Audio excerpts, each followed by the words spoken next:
Alors messieurs, première question, pourquoi le secteur du camping a-t-il une santé aussi insolente? Eh bien, la recette du succès d'aujourd'hui est presque la même recette que celle du départ, sauf qu'on a réussi à se transformer. En réalité, la force première du camping, c'est d'occuper, vous l'avez dit dans votre lancement, des emplacements à très haute valeur environnementale, de grande qualité touristique. C'est Là vrai. où les campeurs sont allés naturellement faire du camping sauvage après la Seconde Guerre Historiquement, mondiale. ça c'est comme ça que ça s'est fait. Ça, c'est comme ça que ça s'est fait.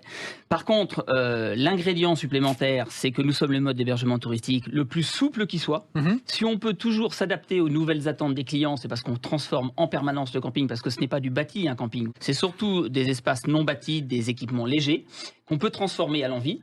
Et puis, l'autre force du camping, c'est qu'on a pu justement conquérir des clients qui ne seraient jamais venus chez nous, parce qu'on leur apporte des prestations et des services qu'on ne leur Mmh. proposait pas il y a 20 ans, justement parce qu'on a pu se transformer et les créer au sein d'établissements qui, à l'origine, étaient finalement très simples. Et la France, champion du monde, c'est vrai. On est aussi fort que les Américains. Et alors, on est aussi fort que les Américains, et même plus fort en pourcentage et en proportion de la surface du pays, puisque nous sommes 18 fois plus petits que les États-Unis et nous avons 2 fois moins de camping que les États-Unis. Donc, on a le maillage territorial le plus important de la planète. Est-ce que vous êtes d'accord tous les deux pour parler et pour accoler au mot camping le mot populaire et que ça n'est pas du tout quelque chose de péjoratif ou de dévalorisant? Populaire dans le bon sens du terme, comme on dit, c'est vrai? Mais tout à fait. D'ailleurs, ce qui est extraordinaire dans le secteur d'activité, c'est que notre transformation nous a permis, comme je le disais tout à l'heure, de capter des clientèles qui n'étaient pas venues dans le camping dans les années 60-70. Mmh. Mais on a gardé tout notre socle de base, les clientèles populaires, comme vous le dites, les classes moyennes notamment.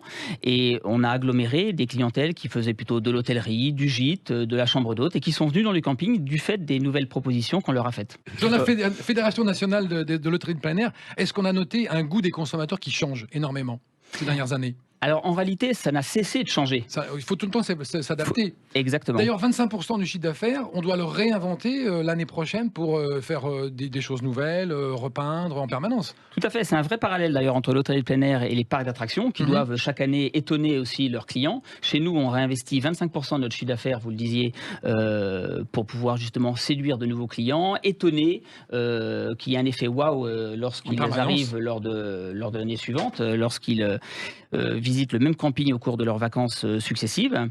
C'est très important en changeant les hébergements, en rajoutant des prestations de loisirs. Est-ce que vous savez si les familles choisissent les régions particulièrement ou particulièrement le camping là parce qu'il y a une animation particulière?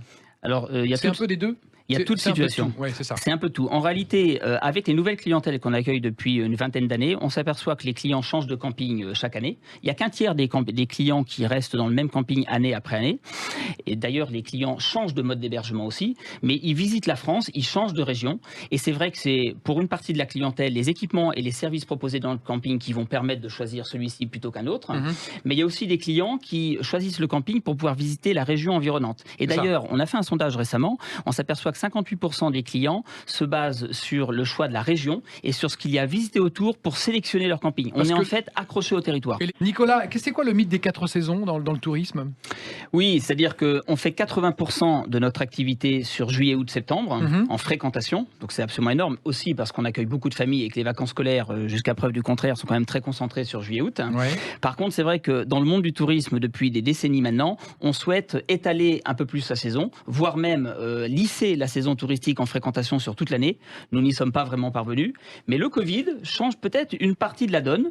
Et la tendance des réservations pour 2022 tend à le montrer avec la bonne dynamique sur avril, mai et septembre. Et même l'année dernière, octobre-novembre, jusqu'aux vacances de la Toussaint, était très dynamique. Les Français, sans doute, ont pris l'habitude peut-être de partir plus longtemps, plus souvent, et y compris en toute saison, ce qui permettrait peut-être d'arriver à réaliser cet objectif ancien du monde du tourisme et de la stratégie de développement touristique de la France, que d'étaler un peu plus les flux dans le temps. D'accord. Alors on va retrouver l'adresse de votre camping dans les bonnes adresses de Christophe qui sont sur le site, parce que vous êtes propriétaire d'un camping dans la baie de Douarnenez, la plage de Tréguer. Parlez-nous-en, vous avez 20 secondes pour nous dire pourquoi il faut aller chez vous. Eh bien, après tout, pourquoi pas? Pourquoi pas. C'est un camping qui est sur le bord de la plage, en accès direct à la plage, très bien situé entre la Pointe du Raz et la presqu'île de Crozon. Golfe du Morbihan. Et alors non, dans la baie de Douarnenez. Douarnenez, Dans la baie de Douarnenez. Le golfe du Morbihan est extraordinaire également, mais c'est l'une des plus belles baies de France. Et c'est la vraie Bretagne, puisque c'est la Bretagne tout à l'ouest là-bas. Après, il y a juste l'Atlantique et l'Amérique. Donc je vous invite à venir découvrir ce très bel endroit de Bretagne. D'accord. Le site de la fédération, c'est quoi le site internet? fnhpa-pro.fr. Et là, on trouve toutes les informations sur tous les campings de France. C'est ça. Mais c'est pas par là qu'on va réserver. Alors en général, la fédération est là pour donner des informations aux exploitants de camping. D'accord. Mais c'est vrai que les gens qui s'intéressent... Le grand public peut consulter. Le grand public peut évidemment regarder, les journalistes regardent fréquemment. Tous ceux qui veulent s'intéresser au monde du camping, en général, commencent par regarder le site de la Fédération nationale. Vous y trouverez notamment nos dossiers de presse, ce qui vous permettra de trouver des mines d'informations. D'accord.